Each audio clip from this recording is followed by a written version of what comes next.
What's up, guys? I'm changing out clutch spring. That's that Steeda 35 clutch spring assist, and that's the old one, the 180-some pound clunker.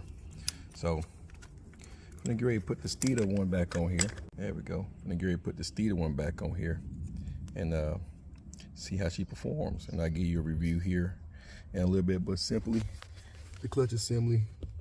Let me see if I get down here and show you guys. It's not that fucking hard to do.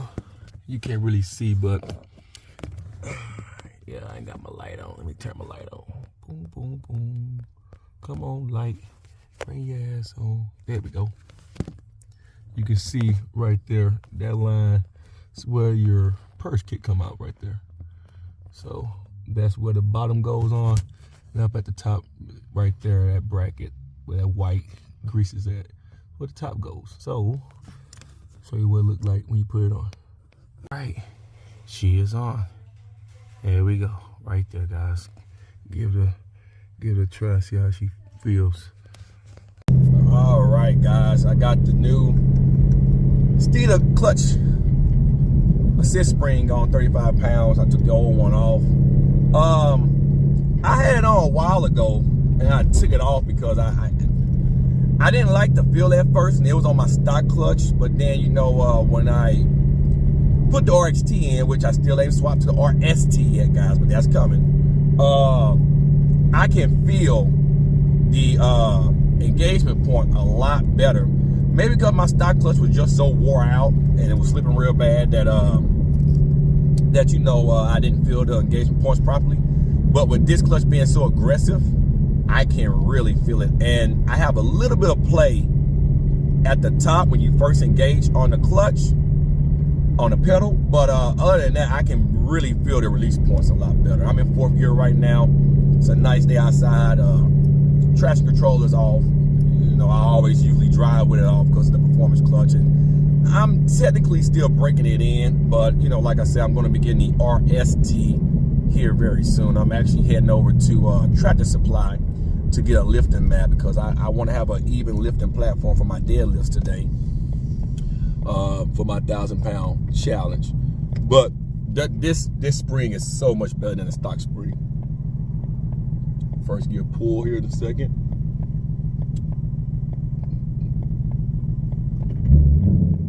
I can feel it, yes, a lot better. I can feel when it grips the clutch. Look, 6,000. Second gear, oh, that's smooth. I mean, it's holding its own. And guys, the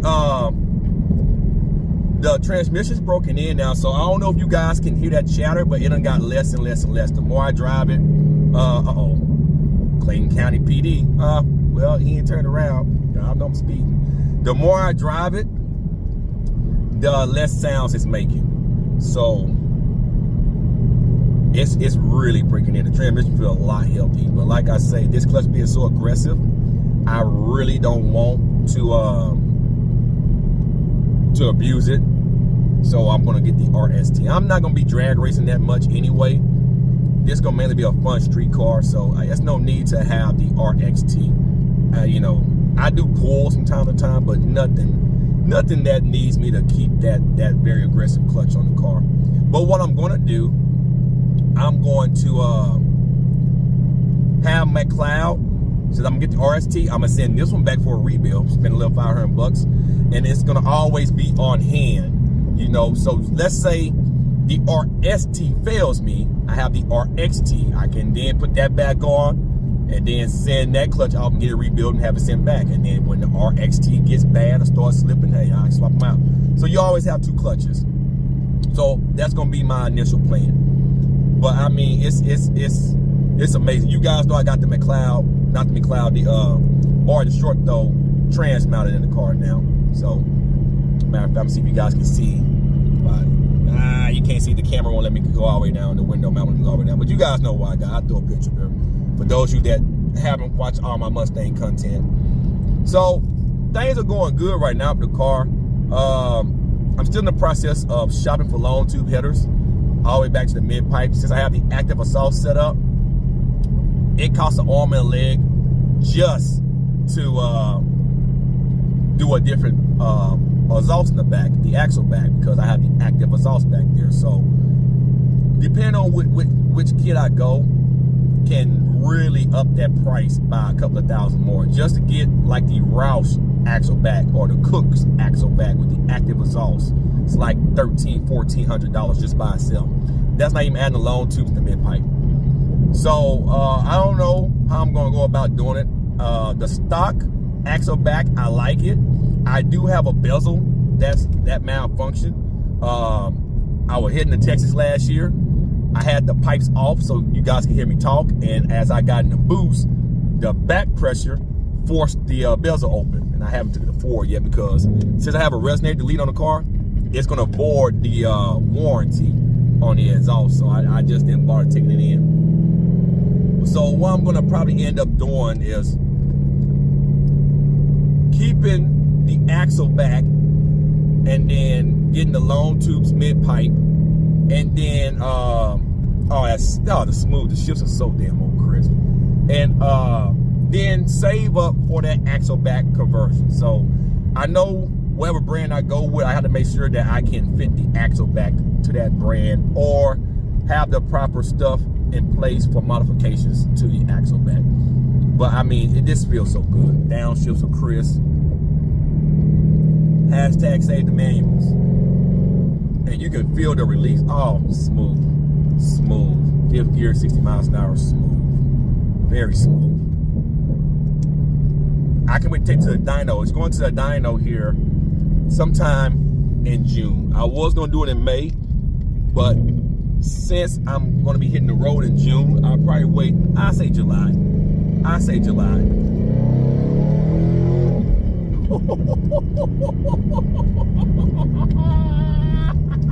That stock pulley. ESS is the shit, guys. ESS is the shit. Now I am kind of bad on the tires in the back. I'm low on thread, so a little bit more slippage with the traction control off. So I'm gonna be putting new threads in the car real soon. But I mean, man, you can't complain. And yes, there's still a little bit of rumble, a little bit of NVH, noise, vibration, and harshness, because fourth and third gear, since you rarely drive up at high RPMs, they need to get, you know, a little bit more broken into. So third and fourth, I have a little bit more NVH than first, second, and fifth and sixth. Now, of course, fifth gear, sixth gear, I haven't even ran it past 5,000 RPM in either of those gears. And quite frankly, you rarely run it that high in those overdrive gears. But first, second, you know, I've been really bringing them in now, you know, north of 5,000. Third and fourth, not so much yet. So if you hit any NVH, that's what it is. I haven't broken those gears up in the RPM band just yet, all the way. I drive it up in the RPM band, but I haven't really drove it that often up in the RPM bands past 5,000 or 6,000 for third and fourth gear. So a couple more pulls and that'd be it, guys. Yeah, the Steeda 35-pound assist spring. So we're getting. And you know, with the RXT, you have to give it a little bit more, you know, because if you don't, what happens is the clutch will bite and you'll bog.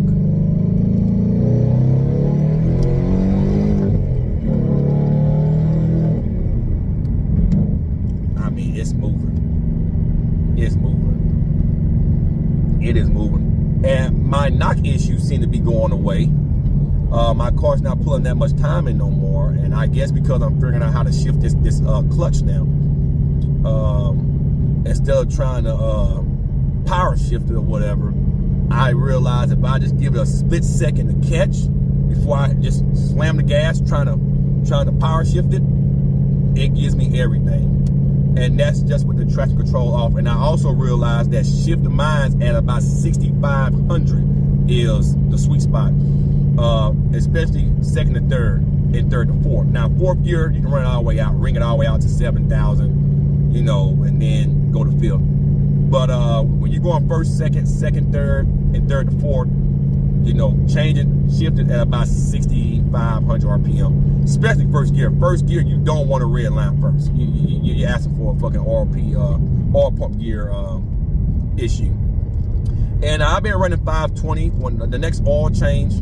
And I'm gonna check my valve covers, guys. You Mustang guys know, check your valve covers. Check your screws on your valve cover. I just replaced one. Check your valve covers. Make sure you tighten them to 7 pounds per square inch. Not foot pounds, square inch pounds. That's pretty much, get it snug and give it one good not too much torque. You're gonna fuck yourself. Trust me. I just replaced one. Ask me how I know. It's cracked a bolt right in the block. Okay? Had to extract it out with the extraction tool. You don't want to go through all that hassle. So I'm gonna check my valve covers, make sure all the bolts are tight. And I'm debating on going 550 or 540. Hell, 530 might be better. And it might do me some good. I'm not really making immense power, but I know the more power you make, you want to protect your internals. So I think I'm gonna try 530. And then if I go down to a 115 millimeter pulley on this thing right now, I'm gonna go to a 120. So I think a 530 would be appropriate for that amount of power. And then of course, when you pull it down, the lower you go and pull it, the more power you make, and the thicker the oil you want, the thicker the viscosity you want to protect your internals.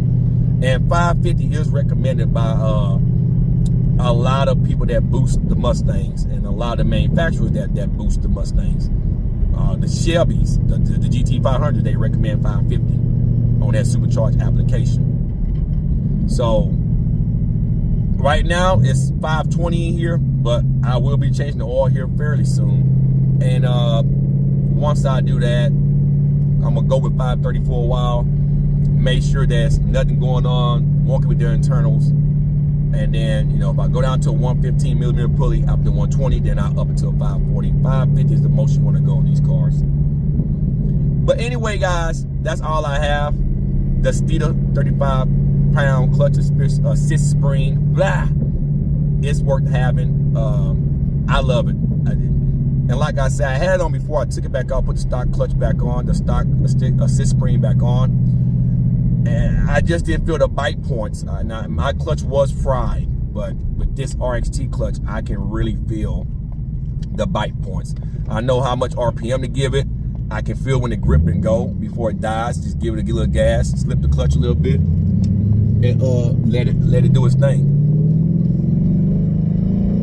Second gear, very smooth engagement, nothing too crazy. And you're gonna have to learn it because it's you know, it's a different spring. It takes a different type of you know, momentum to engage the clutch pedal. So you're gonna fucking have to kind of learn it. Especially with me, cause I got a little bit more play in mine. I hate slow driving motherfuckers. They drive so slow, man. Come on, holy fucking shit, guys. I hate slow driving people. I really do. They'll hold up traffic, won't get the fuck out the goddamn way. But it is what it is. Everybody passing the motherfucker. And they'll sit there and just drive slow on purpose. They see behind them, just slow the fuck down. If everybody else doing 40, why the fuck would you do 40? Stupid motherfucker. I hate slow driving motherfucker. You see a motherfucker in my rearview now. I mean, just driving slow as fuck. All right, guys, that's all I have. Enjoy the rest of your Sunday, and stay hyped and stay fit, I guess. I don't know how to end this video, but I'm gonna end it.